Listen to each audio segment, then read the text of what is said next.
Sanibonani babukeli, and welcome to this week's exciting installment of your favorite program, Ilungelo Lakho. It's your right. Sizakune la kumamba phambili phela iSABC 1 eMzansi for sure. Sinisakazela 40 simulcast. Kusho ukuthi ngesikhathi esisodwa naku SABC le high as well as the SABC Plus. And remember mbukeli, you can also go watch us on the go. Keep nje umakhalekhukhwini wakho, click the SABC app, and simple as that, usuyasibuka ku TV. Mbukeli, right across South Africa, everyday heroes. I'm talking about your teachers, your nurses, secretaries, and other ordinary workers are chasing for financial freedom.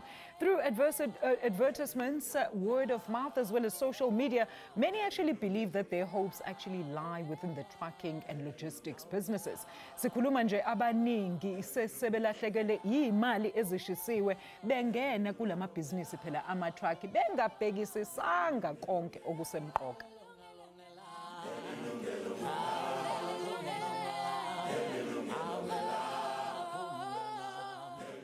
Yebo mbukeli, emva kwekhefu lethu lokuqala ngizokudlalela insert khona uzobona ukuthi udaba esiniphathele lona namhlanje soluletheleni la kunina. But ake siqhubekeke nodaba lethu ukuthi phela umuntu ozosiza sikhulume kabanzi ngezinto ekumele uzazi phela nomsebenzi wama truck nezokuthutha. Masamukele isivakashi sethu la e-studio sinaye uBukhaya Mahlangu. Yena ke simbiza simply a transport and logistics expert. Khaya, a very good afternoon to you. Siyakwamukela Nsizwa Ohlwelweni. Thank you so much for your time. Welcome. Thank you for having me. Siyakwamukela Bukhaya. So ngizofuna ukuthi Bukhaya mase sibuke insight emva kwaleli khefu, because izozama ukuthi nawe kunikeze idea ukuthi yindaba besifuna ukuthi sicebise abantu baseningizimu Afrika ngalomkhakha esikhuluma ngawo namhlanje. But when you're an expert, you work within the industry. Maybe talk to us about, let's start with the good parts. What makes the trucking and logistics business such a lucrative form of umsebenzi, specifically if ufuna ukuthi uyenze as part of ukuthi une additional salary mhlawumbe uyasebenza? Like you just said, ukuthi for additional income, yes, most people abangena ku trucking, it's people abaretire, people who got a loan, people who are thinking ukuthi I need that extra income. So obviously abaningi they get imali ezifana nalezi, hoping to make some money in the business. You can make money in the business and you can also lose it. As you said when we started the show, you can get in and make money, you can get in and lose money. Depends if you know what you're doing from the get-go. Iziphi lezi zinto ekumele uzazi from the get-go? Khaya siza remember before uqala vele ukufaka imali on the truck, what you need to know first ukuthi leyo trucking iyisa kuphi, iyosebenza kuphi, iyosebenza under which contract. Mawuqeda ube kwazi ukuthi leyo contract izongibhadala kanjani, ngizothola i-subcontract or ngizothola i-main contract. Imaki uyagijima kakhulu Khaya, because ngeke ngabona omunye ubhuti la ecebisa abantu on social media ebakhuza ukuthi a very relevant thing that you just said now, ebakhuza ukuthi musu uqala uthenga i-truck ungakazi ukuthi uzoyifaka phi, because yila ikhanda ngempela lizoduma khona, because this individual had actually purchased a truck eyitshela ukuthi nje mengine vehicle ngizothola umsebenzi. But it actually doesn't work like that. How do you then imaphi ama considerations ekumele ube nawo before you even buy truck? Kumele unqonqoze kuphi? Research is important. Patience is key. Abafuna ukufunda abantu, kumele babuze abantu abaziyo abanjengawo bachazele Bukhaya. Yikho ngisho ukuthi patience is key ku trucking. Awunyeke uyothenga i-truck u-expect ukuthi uzothola umsebenzi after ukuthenga i-truck. Yes, it can happen. Ukuthi usuna i-truck you still get umsebenzi, but not everyone is lucky ukuthi mayiceda ukuthenga i-truck ayithola umsebenzi. Yeah. So most of the time abantu, it's important ukuthi ubekwazi ukuthi before ngiyothenga i-truck lami ngilisa kephi. You need to understand ukuthi how much will I be making. Kunama research that you need to do before uyothenga i-truck. Let's say umuntu promise umsebenzi before uthenga i-truck. What you need to do first, you kuya kuleyo ndawo lapho kunani la opromise khona lo msebenzi, umake sure ukuthi uya understand ukuthi lama loads abathi sizoyenza lo msebenzi etsizoyenza so yenza imali efana nale. You need to be there, you need to understand before uthenga i-truck. There's so many small finer details abantu abangashare if promising you umsebenzi, which ends up kuba naleyo problem yokuthi at the end of the day people feel like they were robbed, people were not told the honest truth because they don't understand the final lines of our contracts or even our subcontracts. So you are strongly advising ukuthi before wena kukhipha i2 pot yakho uyothenga itruck, qala at least uhambe uyobuza kulama company ohlala uwabona edinga ilokhuzana ama truck ukuthi bayawudinga yini mhlambe omunye umuntu ukuthi azosupply ama truck. Firstly, bazokutshela ukuthi bayakunida because there is demand for movement of goods. Oh, absolutely. That demand is there and it will never stop anytime soon. That demand is there. So if magnet demand, there's so many people who come in to fill that demand, and that's where most people come from our pension fund, retirement funds, bebuye nayo. Bezofake ama-tracking hoping ukuthi okay now I'm tired this business but ngizoyenza u50,000 200,000 150, but they lack the knowledge. So it's important ukuthi uqale you have enough understanding of the business before you jump into it. Let's talk about the maintenance yalama truck ke Budkhaya. Sengithengile le truck. I'm sure it's pretty expensive because udiesel uqala nje uyabiza. Let's say but ke imoto ihleli ayinawo umsebenzi. That cost kuzomela ihlale kuwena. Servicing fees zonke ziwela kuwena. Ngifuna sibaxwayisa abantu ukuthi kubalekile ukuthi before uyithenga at least unecebo lokuthi ngizoya kosebenza lapha kwakhaya logistics and mobile transport or whatever the company is. Yeah. So if you go on to my YouTube channel, you'll see over the years, I think 9 years ago, I've been teaching people. Yeah.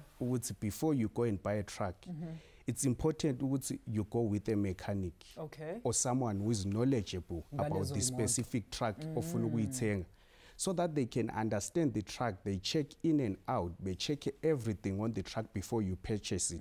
If there is anything that you need to add on to the truck after purchasing it, remember, most people go for the used trucks. They don't go for the brand new trucks. Meaning a used truck, you also inheriting someone else's ex-fleet or problem. True. So you need to be knowledgeable. Okay, I'm buying this truck. What will I do to this truck?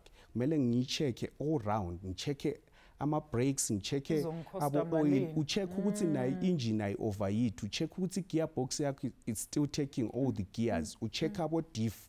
Most people don't check those things because yena is already thinking of the money, but the job hasn't even begun because umsebenzi uqala ma uthenga i-truck. Because umsebenzi now is a problem. The truck can give you problems that would utholi contract good, but i-truck yakho is bad. So every role ozoidlala until you start making money, you need to be careful and understanding. When you buy your truck, kumele check and understand, okay, this truck is worth 500,000, 600,000, 700,000. Maybe I need on the side another 200,000 for refurbishments, making sure that you personally as the new owner understand i-truck yakho before you send it out to go and work. And when it comes to the issue of umuntu ozoyishayela phela, because I suppose we're talking about people abaguma retirement, it's not that person ozohamba yohlala trucking. So I suppose umuntu ozoyi-operator also is an integral part of ilokhuzana of those considerations. But i-answer yakho uzosinikeza emva kwaleli khefu Budkhaya Mbukeli. We're going to take a very quick ad break. Ukhumbule ngithe ngizokudlalela i-insights ezozama nje ukuthi isichazele kabanzi ukuthi indaba sichoose le topic namhlanje ukuthi siniqayise futhi sinicebise ngezinto ekumele uzazi mayelana ne-trucking business, because seniyagijima nithenga ama-truck kodwa nazi ukuthi isebenza kanjani. We back shortly after this. Don't go anywhere.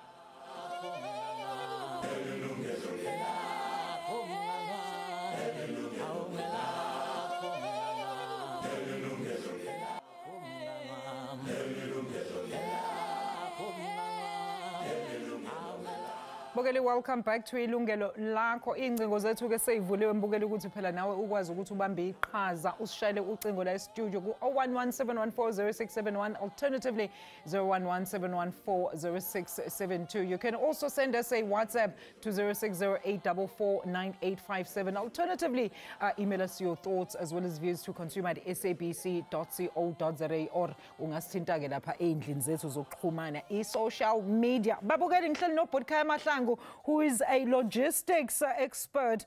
Uzosifundisa mbukeli ngokuthi ukuthi lo msebenzi lo wama-truck usebenza kanjani, because siyazi ukuthi abaningi benu sebeyathatha imali zenu zama-pension noma nisave ukuthi nikwazi ukuthenga i-truck, but nithole senilahlekelwa imali because awuzange wenze research athi uBhutkhaya kumele uyenze, in fact right before uhamba uyothenga i-truck. All right, I did promise you ukuthi ngizokudlalela i-insert mbukelo kwamanje akakalungi, but ngizokuchazela ukuthi mase ilungile uzobona nje sengithi asiyizwe ngayo ukuthi bathini lapha. So we're talking about all driver Bhutkhaya ukuthi those are one of the things that you need to consider ukuthi phela you can't be driving the truck wena, especially if you're a pensioner or a retiree. Izinto enjalo, how do you come to those considerations? Obviously, labo driver, you have to get referrals. One also, enye into important before uthenga i-truck, isn't it babe sebekubonisile ukuthi okay uzosebenza kuphi, move from point A to point B, then around that community kumele ube nama referrals ozowasebenzisa getting a good driver, umuntu who is seasoned and understand ama routes lapho i-truck yakho iyobe rana khona. That's also important. And uthola umuntu good in terms of understanding i-surrounding yale ndawo elizosebenza kuyo. So it's always important ukuthi uthole u-driver who is knowledgeable nge-truck ozoyithenga and the routes that ozowarana. All right, while we're on that, in terms of our cost, I mean, typically umuntu udinga imali engakanani Bhutkhaya ukuthi aqale ukungena kulo mkhakha? You spoke about ukuthi kumele check ukuthi refurbishment or upgrade yale truck izomcosta malini. So how much am I typically looking at if nje ngifuna ukuthi mina ngihambe ngiyothenga i-truck ngingene kwi-business? So ama trucks range got different price ranges. Yes. Depending also ukuthi ufuna ukulala ebusuku or ufuna ukuvuka ebusuku ugcoke i-worksuit or fix i-truck. Because with 250 ungayithola i-truck, but I can guarantee you ukuthi you will pay the price later on. But ungayithola i-truck ye 250 and invest another 200 and make sure ukuthi i-truck yakho is good, and ma uyikhipha iyosebenza, it will work. So i-price point always depends ngomsebenzi ozoyenza. That's what I've come to realize ukuthi you can't take an old truck ufake emsebenzini where it requires newer trucks. You always have breakdowns because ayengeke khona ukupusha umsebenzi. So for me ngasho ukuthi umuntu akaphatha million. Okay. Nenye million on the side. Okay. Oh, all right. Okay, let's talk about some of these available opportunities. Must we tholile ke lo million yakho wayithenga i-truck, wayi-upgrade, wayilungiselela i-route usunayo ke nelokhuzana ne-opportunity. Let's talk about available opportunities within the trucking and logistics industry. Ungaqala phi kuyonkqonkqoza umnyango mufuna i-contractor mhlambe Bhutkhaya? Ungaya la kusetshenzwa khona mhlambe udeliver itini, ungaya ko hardware, imiphi imkhakha nje friendly for labantu abafuna ukusebenzisa ama-truck? Okwamanje it's easier ukuthi you connect with people through our social media, your Facebook market, kunabantu abanoku-advertise ama-job. Okay. Then it will give you an understanding ukuthi where to go. Okay, i-demand ikuphi as well. Yeah, i-demand ikuphi. Because people talk kuma-group, there's WhatsApp groups in our days, abantu ba-communicator, they know ukuthi okay, kunomsebenzi wama-totliner, kunomsebenzi wama-side tipper, kunomsebenzi wama-10 cube, 18 cube ama-tipper, kunomsebenzi wama-water tanker. So it's ama-truck, it's not only the ones that you see on the road. Kunama so many types of trucks, applications, trailer, they are different. So there's a wide range of things okumele understand before you choose what's okay, this is the route that I'm taking. And I suppose all this needs to be taken into account, of course, before taking truck, because we spoke about the fact that you need to identify ukuthi lo truck yakho uzoyisebenzisa before you even actually uhambe uyothenga. Awusikhulumele ngey'kem ngebhutkhaya, mhlawumbe siyazi ukuthi kuthiwa abantu bayadupha lana balahlekelwa yimali, uthola ukuthi umuntu sebemxhophile kwathi wadlelwa imali. Wena wazi ziphi ama-scams nje pertaining to e-trucking as well as logistics business? For me, mang understand that if you are a businessman, every industry yes scams. Yeah. The trucking business is not different. Ama scams maning because it's like a gold rush. Onke umuntu ufuna ukufaka imali ku trucking.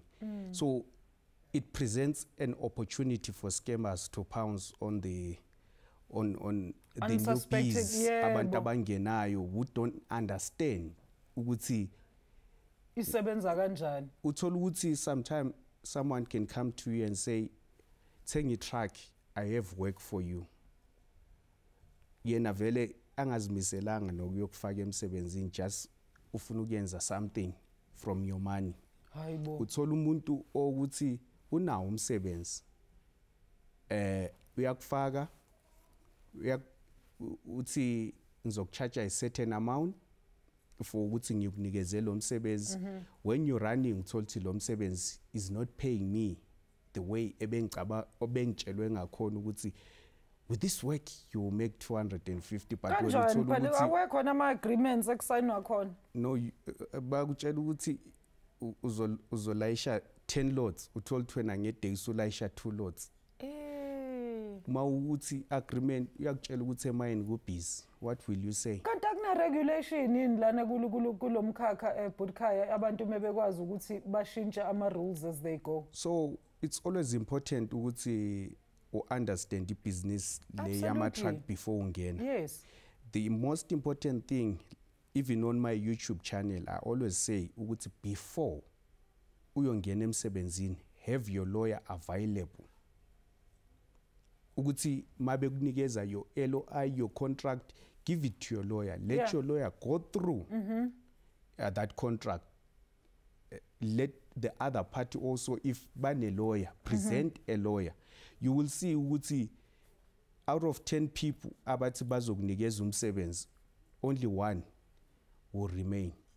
Because you've done due diligence. It's always important to be patient or understand into yenza. If our regulations, I wouldn't want to say aware, but remember, like I said, this is like a gold rush. Everyone but hold is that going thought. in I there. really want us to delve into regulations within the sector at Butkhaya. Kodwa emva kwaleli khefu mbukele 0117140671, alternatively 7140672, consumer@sabc.co.za. Those, of course, are the magic contact points. Ongasithola kuzona satholakala futhi na ku social media lapha. We're taking a quick ad break. More of Ilungelo Lakho shortly after that. Stay with us.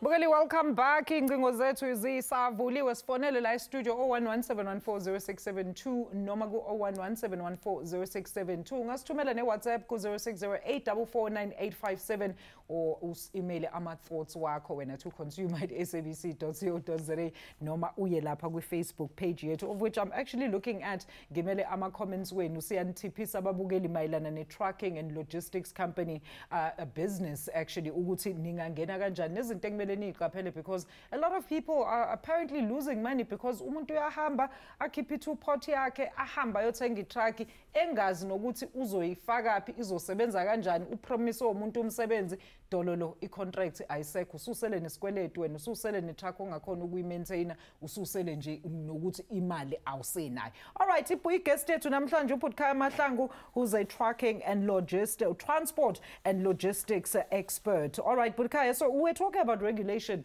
before siya ekhefini. You touched on it a little bit. Bengifuna ukwazi ukuthi why ama-scams prevalent, or kusibuke ngathi abantu lana benza ama-gentleman deals. It's like ama-handshakes, which ayikho into ebabhindayo kuona. Yithini regulation? Who's regulating the sector currently?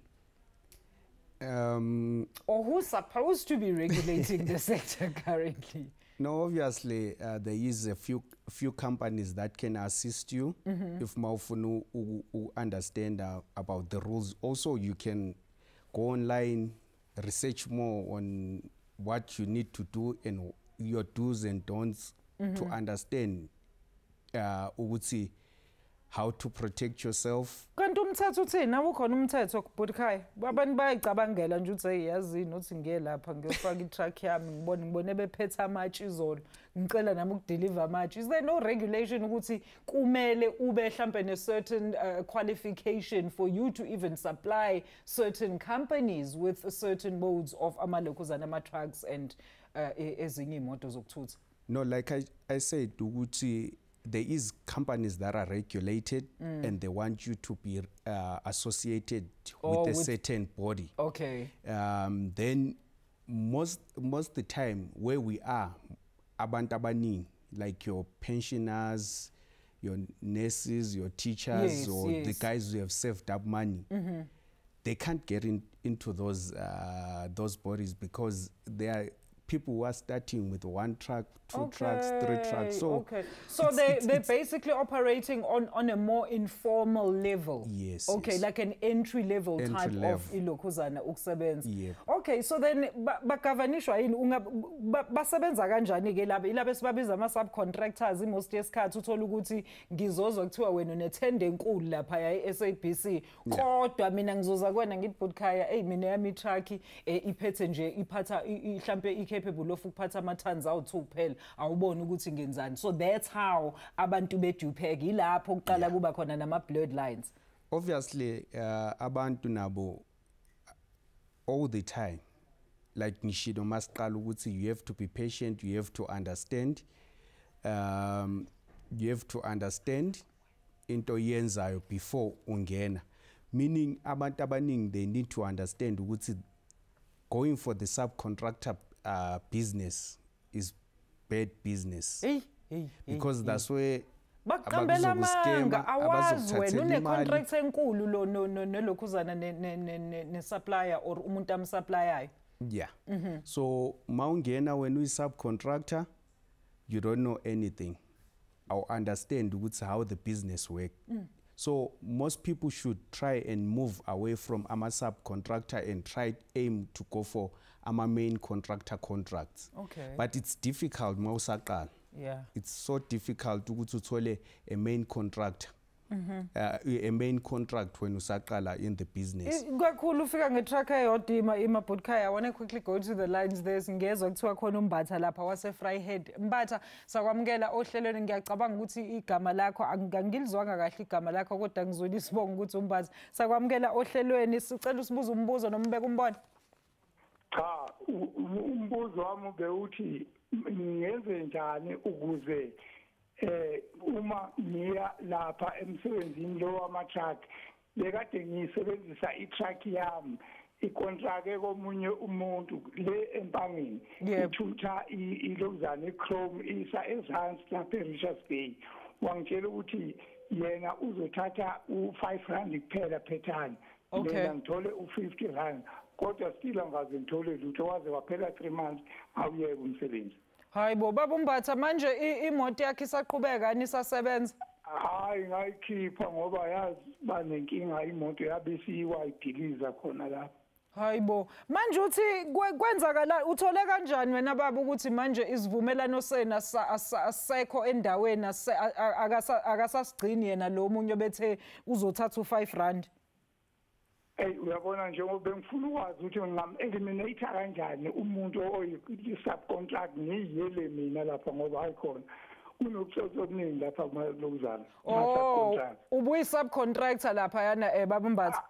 Kimi nje wavele wangishayela ucingo ngoba engazi wangicela wathi baba uMbatha ngicela ufike la ngoba nakho uthenge i-truck ngizoyifaka emsebenzini. Hawu savumelana kanjalo yasebenza i-truck. Kodwa kwaze waphela 3 months yilokhu ukuthola imali. Hayi bo baba. Abakamphathala. Hayibo. Okay, so le ndaba isaqhubeka kahle. Okay, Babumbathi. Siyabonga kakhulu la ngizocela ukuthi futhi ngicele kuwena Babumbathi ukuthi ngakuforwardela yini uBhutkhaya izinamba zakho so that ezobona ukuthi angakusiza kule ngxaki yakho. But Bhutkhaya, I mean, let's talk about that. Babumbathi is saying something very serious here. And I think you actually made reference to it when we started the show. Ukuthi this is where the lines become blurry because uyasho Babumbathi wafonela umuntu, he didn't even go and seek this contract. The person phoned him, said, hey, you have a truck, I'm going to take 5 rand per ton when uzothatha 50 rand, but he's never seen any cent. But the truck was working for 3 months. Kumele enze njani Babumbathi? At this point uBabumbathi usenkingeni enkulu because uBabumbathi akumele I refer to i-agreement yakhaba nayo mabeqala and he needs to go kuma lawyer and try and get imali yakhe back. That's the only way angakhona ukuthi a survive because umuntu uzokutshela ukuthi abangibhadalanga but maybe bambhadele. So uBabumbathi akumele askiphe lo muntu ongambhadalanga aye straight emine. Okay. Abeloda khona abuza ukuthi angibhadalwanga. Le ndoda from ule mine dibonile itruck yami yangena yaphuma. Ngingakhuluma nobani? Uthi yena Bhutkhaya uBabumbathi yena ubengaziwe yikhe phone ufuna ukwazi ukuthi angahlangana kanjani nalabo abantu because it's not like wakwaya wayo introduce akubona. So uthi usefuna ukuhlangana nabo ke manje mhlawumbe angene ngokwakhe personally not through lo muntu wamlethayo wamgila igode leli lingaqaqeki. uBabumbathi akumela emine straight. Okay. Ayokhuluma naba with the management yasemine. Can the mine management compel lo muntu lo koloto uBabumbathi ukuthi imkhokhele imali? They don't have the powers, but mine esanama truck which are still there. If uBabumbathi puts a pressure with the lawyers, they can maybe remove lo muntu emine, meaning umuntu uzoba forced ukuthi akhokhele uBabumbathi. He has to try and use the legal way ukuthi akhona ukuwina le ndaba akuyo. All right, Babumbathi. And uBabumbathi like ngishilo masiqala ukuthi your lawyer is important before uyosebenza. There's no gentleman agreement in the trucking business. Maybe let's talk about that. How important is it ukuthi wenze show ukuthi le agreement it's not just between you nalo muntu oyi-subcontractor again, but also just to know the basic line of reporting so that uyazi ukuthi mekuukuthi umuntu akakhokheli la at a lower level usuyakhona ukufonela mhlawumbe umnikazi wekhampani. Kubaleka kanjani and umuntu oqalayo angakwenza kanjani lokho Bhutkhaya ngoba ushilo ukuthi phela mungena lapho ungena netruck eyodwa kuzomela uqala uncenge lapha as i-subcontract.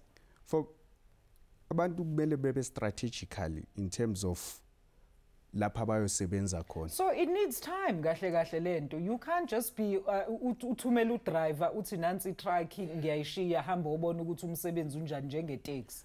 Everyone does that. Wonke umuntu uyashiya uyanikeza udriver izikey driver bathi siloda kuphi offloada kephi, but after isikhathi lo muntu ka understand ukuthi le truck imove kuphi kuyenzakalani. There's one thing engayifundayo ukuthi over the years ukuthi mawufuna ukuthi one day you end up being a main contractor in a certain community, because let's say uBabumbathi be collect i-chrome from point A to point B, kune community lapho kuthathwa khona le chrome. So uBabumbathi was supposed ukuthi abe around ku community, abe around understand into ezenzakalayo around, meaning bekuzomnikeza i-opportunity to end up meeting the people abanikeza lo msebenzi. You need to be engaged ku community. Sometimes makuneyikolo you go and give ama-soccer boots, you go and give shoes zabantu. You have with one truck patience. Into engisho ukuthi ku-business kumele ube patient. All right, think long term. All right, Bhutkhaya, hold that thought. I want to quickly go to the lines. Ngithatha uZolile, Cape Town. Zolile, enkosi, thank you so much for getting in touch with us this afternoon. Sakwamukela ohlelweni, singakunceda ngantoni today? Enkosi sisi, thina sasingene, yes, ukhuluma noZolile. Ewe. Cape Town. Thina sasingene kwi-tracking about 2010. Okay. Government was subsidizing a 300 million as a scheme. And then one deal no Daimler Chrysler, which is Mercedes-Benz. Sitting on Mercedes-Benz trucks only and from one branch. And then some is money bankable contracts, which is direct contracts. Okay. Could change this one with Daimler Chrysler. Okay. To make sure about some battle as trucks because you sing a subcontract. Okay. See, and after the subcontract, and it's transport, and then we couldn't keep up with the payments on my truck. That part of the my truck, you have as a scheme. How? I don't know what happened with 300 million that was contributed by NEF because they wanted to change the color of la industry.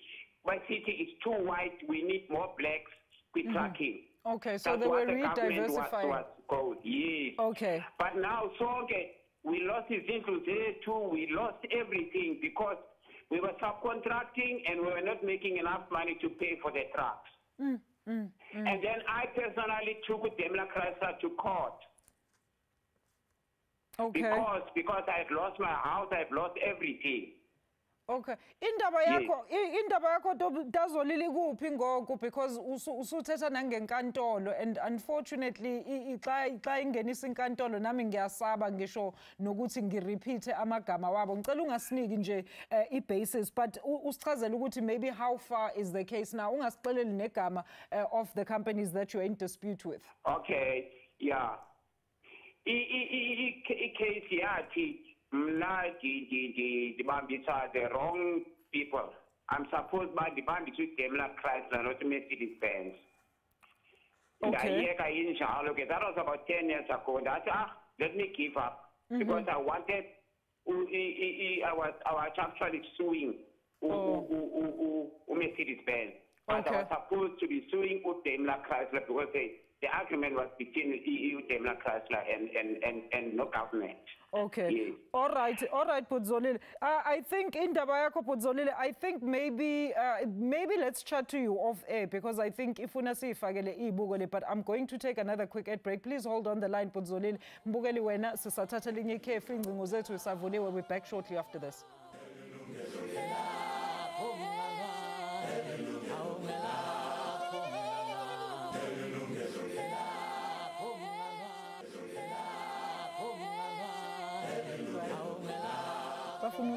Welcome back, Mbogeli. You're watching Ilungelo Lakho. Sakhuluma nge-trucking business or logistic. Mbogeli la wena othenga khona i-truck ufune ukuthi uhambe uyoyifaka somewhere ikusebenzele. Uthi-ke uBhutkaya ziningi izinto ekumele uyixwaye because awukhona nje ukuvana uyothenga i-truck ungazi ukuthi izosebenzaphi, izohola malini, izo-maintain ubani, izo-drive ubani, what are the challenges kwi-industry yonke nala izosebenza khona. Kumele wazi ngisho loya umuntu okuyena okhipha umsebenzi not lo othi wena letha i-truck. Igest yethu njengoba bengishilo uBhutkaya Mahlangu kade ke mbukeli ngipromise this insert, but let's look at this. South Africa's trucking as well as logistics industry is booming, and for many it looks like the very fast lane to financial freedom for teachers and nurses to factory workers. Baningi nje abasebenzi balapha eMzansi mbukeli abasebenzisa imali zabo abazigcinile neimpesheni zabo ukuthi phela bathenge imoto to join logistics as well as partnerships, hoping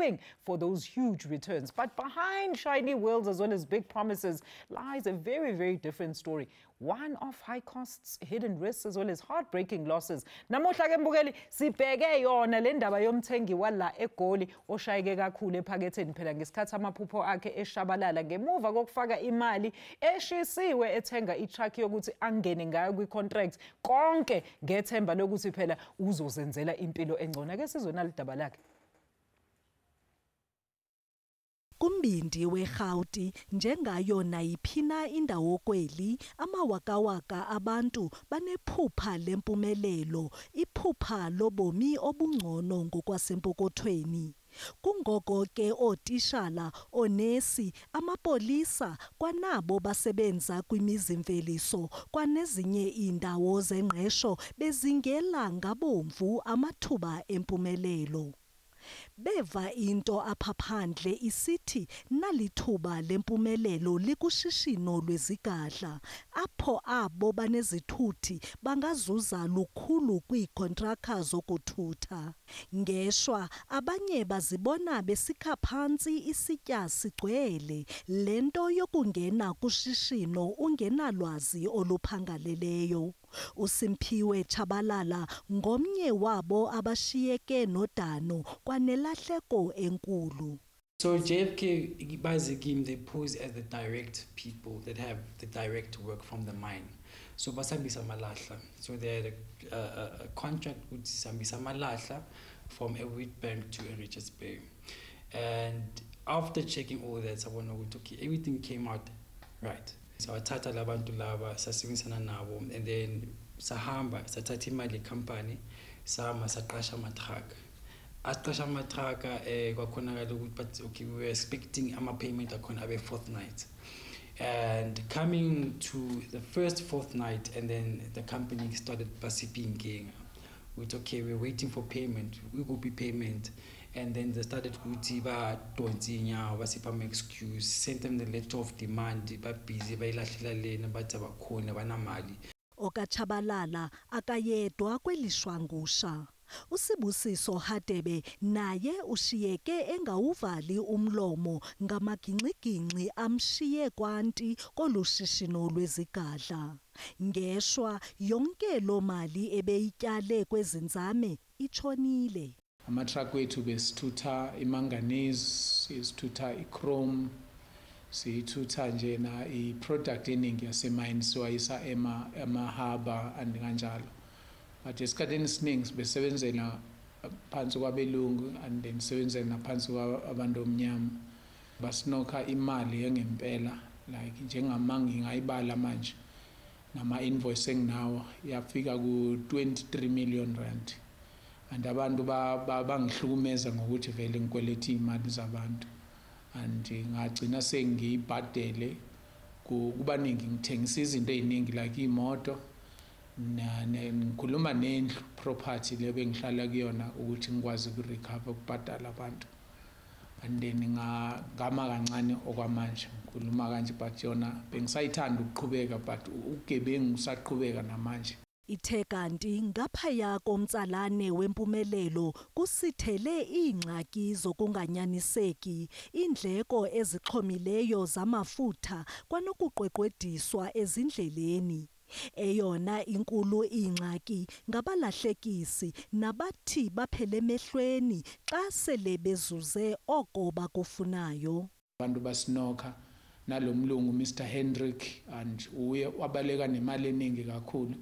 Ikesi bathi abamthole lo muntu and Postmansberg bathi abamthole until manje as we speak. Ushishino lwezithuthi eMzantsi Afrika lubaluleke kakhulu kuqoqosho lweli, kwezolimo, emigodini nakushishino lweevenkile. Kodwa noxa kunjalo ikhona imigibe enjengokonakala kwezizithuthi, ukhuphiswano nabo ekudala benethwa zimvula kolushishino, kwanezinye iingxaki ezisitheleyo. Bangikidnapha bekunini konje before COVID, bangikidnapha eKimberley, so bangilanda ke bengifonela bethi ke kunomuntu oze netruck bafuna ungena phansi kwami eKimberley. Bangilanda ke lapho bangikidnapha bangifaka ebhutini bangikhomba nebhamu, bathatha ifoni bakhipha nale mali kade bikhona 40,000 bashiya netruck, itruck lasala nje estradweni. Olushishino lwezigadla nothutho lufumbethe ithemba kwabo bafuna impumelelo, kodwa komele umtyalimali ayazi into ayenzayo okanye uyozibona ekwembi imeko. Lento ngiyifundile that ukuthi people ama-scammer they will lure you with bazokudonsa imali ephezulu bazothi kubhadala imali engakaphethani, and then awujabheka it doesn't make sense. Buza wenze nophando phambi kokuthatha isigqibo. Phaphama Changana Dube, yilungelo lakho.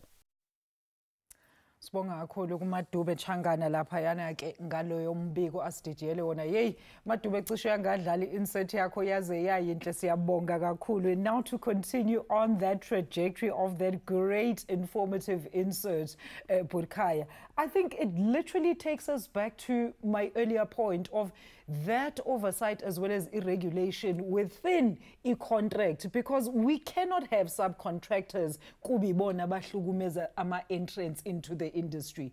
Surely there needs to be rules and regulations nama reforms ekumele enzeke so that when even if kuthiwa you are operating kule contracts enkulu ufuna ama subcontractors, at least you need to know ukuthi le moto lezi ehamba la ekabani and have some sort of relationship with that. Why kungasebenzi kanjalo? Uyazizwa indaba kaButsibusiso osakolotwa u23 million rand.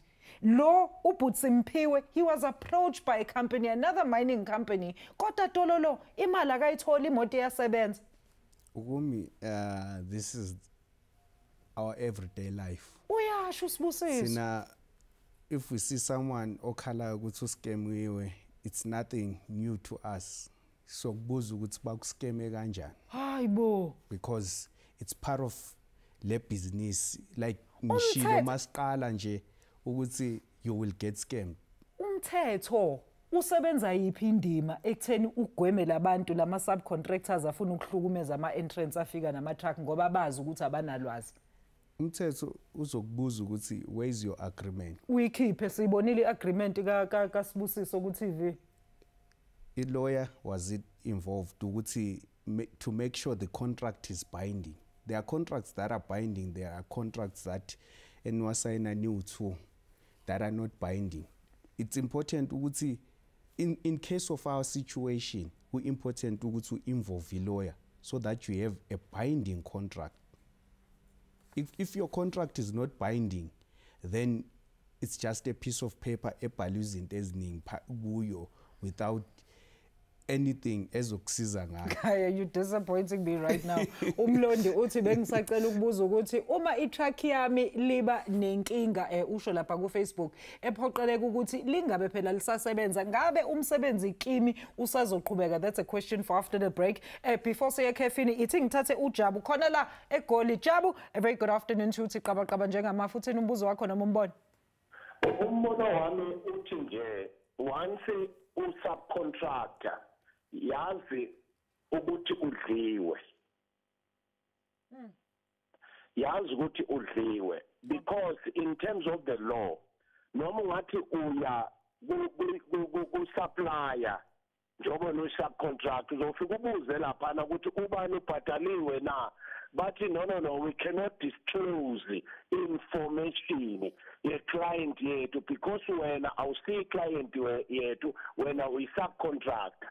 And then at the end of the day, into ye-subconstruction iyinkinga ngendlela le eyisimanga ngoba abantu lo subcontractor kuye i-company iyambhadala imali, and then yena asola khomba i-company athi i-company ayibhadalanga, and then unokha wena down. Oh, siyabonga Bujabu ukuthi ucebisa abanye abantu. Mbukeli ngiyathemba ukuthi uzwile uyibeke yacaca nje uBujabu. I'm not even going to add anything. Let's take another quick ad break. We're back shortly after this.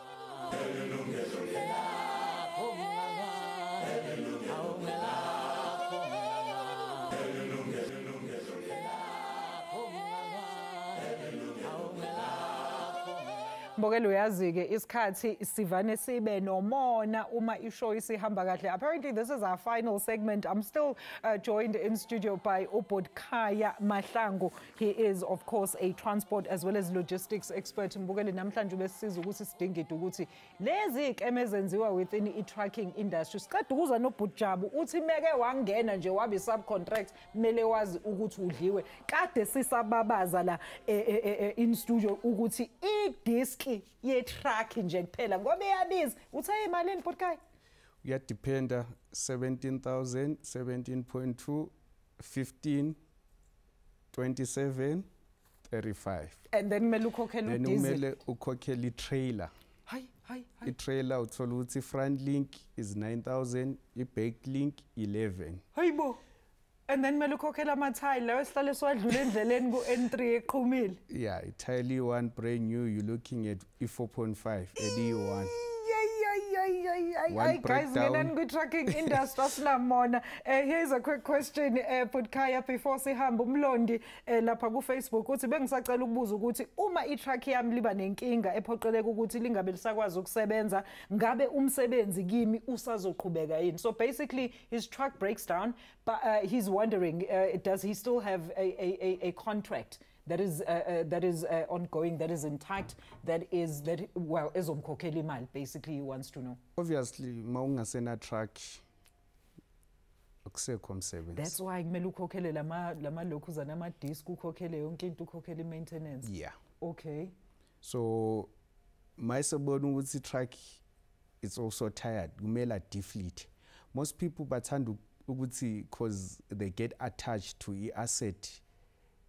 A truck is an asset that has to go out there and produce cash flow for you. Yes. Meaning at a certain point, it shouldn't start taking money, that cash flow from you. So at some point, you need to deflate. If ungabheka ama-company amakhulu, at a certain mileage, they deflate. Okay. I-truck because they understand ukuthi this truck izonginikeza inkinga all the time. So bayi-deflate. When uyithenga, kumele understand ukuthi uthenga an X fleet, i-truck yaranwa ngabantu abawu2. What exactly are you buying? Meaning ukuthi now mawuyithenga, ngishilo when we started ukuthi mawuyithenga, you have some money to invest in it. At a certain point also deflate it, let someone else continue ngayo leya truck. Okay, uthenge entsha wena, yeah, possibly you while have to protect yourself. usasebenza. At least uyidayisa because once uyidayisa is stucked. When we come ama dealer, uzobe scrap metal mos. We give you imali a certain portion ukuthi you feel like crying, masikunikeza your offer. Putkaya, oh, it's been a great conversation, Putkaya. Thank you so much once again. Putkaya, I think ukhulumile kakhulu nge-YouTube channel yakhe, Putkaya Mahlangu. He's a transport and logistics expert. Kade sijoyinile la inamba zakhe nemininingwane yakhe besibekile screen. Kumbuleke, you can watch also i-repeat mbukeli khona uzothola eminye imininingwane. But I think ungamcontacta naye lapha yasizoshiya nazi inamba zakhe, nazi inamba ezibalekile uma ngabe usayidinga wena impendulo. I know ukuthi show ivani ngabe incane kube ngathi incane kakhulu today because we had so much information to get through. Unfortunately, that's where we're going to leave it. Putkaya, thank you so much for your time as well as expert knowledge this afternoon. Mbogedi, thank you so much for your contributions. Nembonweni, guys, please be careful ukuthi ni research. Ushedu Putkaya, ayikho into eklenga njengokuthi wazi i-industry osebenza kuyona. Up until next time, owakajali umntana unthanda nonke emakhaya. Bye bye. Hallelujah.